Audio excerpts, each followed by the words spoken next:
Hello everyone, good morning, જય Shri Krishna, રમાદેવ. New બ્લોગમાં તમારા બધાનું સ્વાગત છે. અને વાગી કેટલા ગયા છે? જો 7 વાગી ગયા છે. આજ તો એટલું વહેલું પાણી આવ્યું છે ને, એમ જો બધું અત્યારે સવાર પાણીની વહેલું આવે તોય પ્રોબ્લેમ અને મોડું આવે તોય પ્રોબ્લેમ.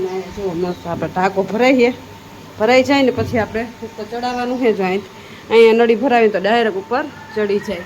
એટલે અત્યારે ઘરનું બધું પાણી ભરાઈ ગયું છે. ઘરનું તો કામકાજ બધું થઈ ગયું છે, પણ હવે રસોઈ કરવા બેસવાની છે ને. આજે બનાવવાનું છે ફુલાવરનું શાક, કેમ કે નોકરી પર ચાલો એટલે વહેલા સારા જ રસોઈ બનાવવી પડે. એટલે જો મસ્ત ફુલાવર કાઢી લઈ ત્યાં સુધીમાં થોડું પાણી ભરાઈ જાય તો કંઈ તો 2 કામ આવી થયા છે એટલે આ બધું કરવું પડે. જો આમાં ફુલાવર છે તો ફુલાવરનું શાક કરી નાખીએ. પેલા વહેલા તો શિયાળો વેચાતો હતો ને તો ફુલાવર બંધ થઈ જતો. હવે જો શિયાળો વયો ગયો છે, ઉનાળો આવી ગયો તો ફુલાવર તો આવે જ છે. હાલો હવે ફુલાવરનું શાક ને રોટલી ને નાસ્તો બધું બનાવી નાખીએ સવારના. પછી રોટલાને બધું બનાવવું પડે, સવારનો નાસ્તો, બપોરનું ટિફિન. એટલે ચાલો પેલા લસણ રસોઈ બનાવી નાખીએ પછી આપણે રેડી થઈ ગયા છીએ નોકરીએ જવાના. જો મિતુલના પપ્પા ફ્રેશ થઈ ગયા છે. Good morning. Good morning, Sitaram, Har Mahadev, જય ભોલેનાથ. હા, જો મંદિરેથી પૂજા પાઠ કરીને આપણું કામ બધું પતાવીને આવી ગયા છે. હા, તો જો તમારું સિરાવાનું બધું કમ્પ્લીટ કરી નાખ્યું છે. અંદર રસોડામાં છે. હરોજ નાસ્તામાં હવે આવતી છે ને. હા, જો મિત્રો ઈ નોકરીએ લાગી જાય એટલે ઈ એની રીતે નાસ્તો કરીને વહી જાય. હવે આપણે નાસ્તો એકલા કરવાનો આવતો નો ભાવે તો ખાવાનું કે હાઈરે સંગાતે બેન બધે ખાય તો ભાવે. એક રોટલી ખાતો અહીંયા वो भी समय आएगा. કાંઈ વાંધો નહીં, વો બી તમે લેંગે. હાલો તો હવે હું જાઉં નોકરી ઉપર, નકર લેટ થઈ જાય. ચાલો આપણે જાય નોકરી ઉપર, પછી આવીને કન્ટિન્યુઅસ કરીએ. ચાલો નોકરીમાંથી આવી ગયા છે ઘરે અને હવે જો બેસવાનું છે જમવા. અને હલો જમવાનું બેસીશું ને. હા, ભૂખ લાગી. હું નોકરીમાંથી જતો. હા, જો ઈ નોકરી ઉપર હતા. જમવાનું તો સવારમાં બની ગયું છે, પણ ઈ નોકરી ઉપર હતા અને ઈ અત્યારે ખબર નહોતી. ઈ મને ના, મેં કીધું ચોરે આવીશો મંદિરે. મંદિર ખુલ્લું હતું ને. બોલો મને ગોતતી એટલે ઈ મને એમ કે મંદિરે ગયા છે એટલે મંદિર ખુલ્લું હતું એટલે મેં કીધું મંદિર ગયા છે. કાંઈ વાંધો નહીં, આવે પછી જમવા બેસીશું. અત્યારે જો આવી ગયા નોકરી ઉપર વયા ગયા હતા, કેમ કે નોકરી ચાલુ આવીને પાછી બીજી નોકરી ચાલુ થઈ ગઈ. તમારે પણ નોકરી હોવા નોકરી નથી ખૂટતી. હા, મનોરંજન પીરસવાનું, મજા જ કરવાની. એમને મજા જ કરવાની. દાંત કઢાવવા કઈ નાની હા, તે તમે તે દાંત કઢાવવાના વિડિયો જોઈને દાંત કાઢે. ગલગલિયા કરીને તો હાવ દાંત કાઢે. પણ વિડિયો જોઈને દાંત કઢાવવા, મનોરંજન પીરસવું છે ઈ સેવાનું કામ. તો ઈ જ તે. હારું હાલો તો જમવાનું કાઢું ને. હા, જમવામાં જો આપણે ફુલાવરનું શાક કર્યું છે. હવે બધું કાઢીને બપોરા કરી લઈ. ચાલો તો કન્ટિન્યુ બ્લોગમાં બન્યા રહેજો. ચાલો આપણે આવી ગયા છીએ મેળી ઉપર. અને આમ જોવો કપડાનો તો એટલો બધો ઢગલો થઈ ગયો છે ને. આમ જોવો, જો આ બધાય કપડાં છે ને ધોઈ નાખ્યા હે. આમ જોવો ઢગલા મોઢે.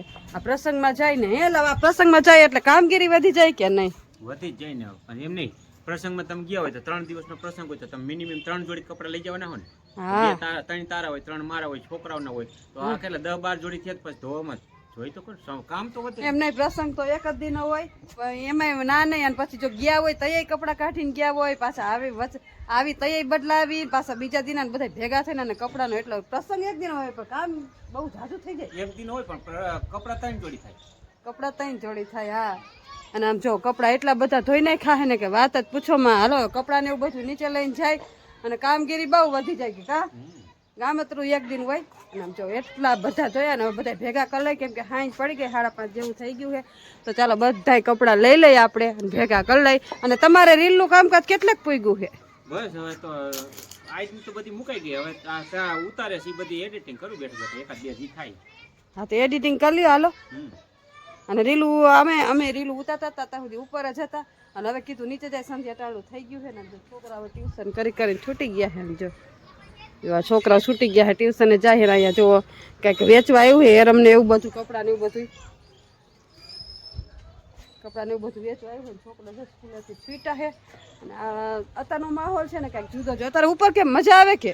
મજા જ આવે ને, કારણ કે વાતાવરણ ઠંડુ થઈ જાય ને અને રીલ ઉતારવાની મજા આવે. વાતાવરણ સારું હોય, એમ ચોખ્ખું એકદમ ક્લિયરિટી આવે. હા, વિડિયો ઉતારવાની મજા આવે, બધી મજા આવે. અને ઓમે તે હાંજ પડે એટલે એમ થાય કે મેડી ઉપર આવતા. નીચે તો એટલો બફારો થાય ને વાત જ પૂછોમાં. નીચે તો અત્યારે રહેવાય નહીં, ઘડીક વાર રહેવાય પણ પછી તો બફારો થઈ જાય. રાતે હાવ ન રહેવાય. કાંઈ લો રાતે ગરમી વધારે થાય. ગરમી અતિશય ગરમી થાય. અને ઉપર આવી ત્યાં થોડું ટાઢક વળી જાય. ટાઢક વળી જાય ઈ જ ને. એમાં 10-12 વાગે એટલે મને ગોદડા હોતા ટાઢા થઈ જાય ઈ જ ને. ચાલો હવે કપડાં લઈ લે જાય નીચે. પછી થોડું ઘણું રસોઈ ને એવું બધું બનાવવાનું છે, એની તૈયારી કરવી પડશે. કાંઈ લો શું શાકભાજી કરશું? આજ શાકભાજીમાં દહીં વાળા ભીંડા શાક કરી નાખ. તમને તો એક નકરું દહીં વાળું શાક કેમ ભાવતું હોય છે? એનાથી પોટો સાફ થઈએ ને. એવું થોડુંક હોય. હાલો 2 દિવસમાં અમારે નાના ભાઈ આવે છે, હા નાના ડોક્ટર સાહેબ આવી છે. હા હવે એને વેકેશન પડે છે એટલે કે પપ્પા આવતો રહો, મેં આવતું જ રહેવાનું, અહીંયા રહીને પછી શું કરવાનું? હમ કારણ કે આપણા ભેગો થોડો આપણા ભેગા છોકરા 12 મહિનામાં 2 વખત આવતો હોય તો 10 દી રોકાવા જોઈએ ને. હા અને ખૂબ એન્જોય કરશું આપણે. અને જો પારસભાઈ આવતા રહેવાના છે, એનું વેકેશન પડશે એટલે, અને મિતુલભાઈને તો થોડુંક મોડું પડવાનું. મિતુલભાઈ અને આજ વખતે તો બહુ ફૂલ વેકેશનમાં ફૂલ મોજ કરવાની છે. કાંઈ લાવ એમાં એવું છે નાનકડો એટલે વહેલો આવે છે કે એને પછી થોડા કામ છે ને, એટલે એ કામ એના કાગળિયાને પતી જાય ને એમ. ઠીક. હા એટલે એ ઠીક. અને અમે વેકેશન જેવું જ છે, કાંઈ જાજુ ઓલું છે નહીં, એટલે વહેલા વેકેશન પડી જાય એટલે આવે છે. અને ખૂબ એન્જોય કરવાની છે. અને કેવો માહોલ હશે, આપણે બેનની ઘરે પ્રસંગ છે ને. હા બેનની ઘરે પ્રસંગ છે, પછી એની મામાના ઘરે જઈશું, બીજા બેનોના ઘરે જઈશું. હા એટલે ખૂબ મજા આવવાની છે. અને તમારી સાથે થઈ છે ને એટલું બધું શેર કરશું.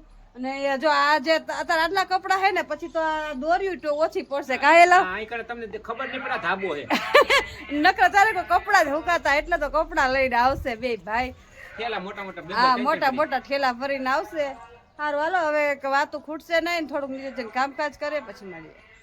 ચાલો નીચે આવ્યા ને તો કેટલા વાગ્યા જો 7:05 જ વાર છે. અત્યાર સુધી ઉપર હતા ને જો કપડા, હવે કપડા પછી હંકેલશું. અને અત્યારે જો કીડિયારું પૂરી આવ્યા અને જે રસોડામાં વાસણ પડ્યા છે તો વાસણ ગોઠવશું. આમ ન થાઈને પડી જાય અમારે તો કામમાં. આમ જો અહીંયા જે વાસણ પડ્યા છે, વાસણ ગોઠવશું, બધું કામકાજ કરશું. કેમ કે કામકાજ એટલું હોય ને, આપણે એકલા હોય એટલે બધું કર્યા રાખતા હોય. અરે બપોરે તો એટલી બધી ગરમી થાય એટલે કાંઈ કામ કરવાનું મન થાય. અત્યારે ઠેઠ કામ ઉપાડી, કેમ કે પછી મજા જ ન આવે ગરમીની. તમને કેટલાને બપોરે ગરમી છે ને કોમેન્ટ કરશો. અમને તો બહુ ગરમી થાય, કેમ કે ગામડામાં પછી છે ને એકદમ ગરમ વાતાવરણ થઈ જાય એટલે વધારે ગરમી પડે. જો હવે અત્યારે કામ ઉપાડશું, થોડું ઘણું કામકાજ કરીને પછી બેસશું રસોઈ કરવા. ચાલો કામકાજ કરી લઈ.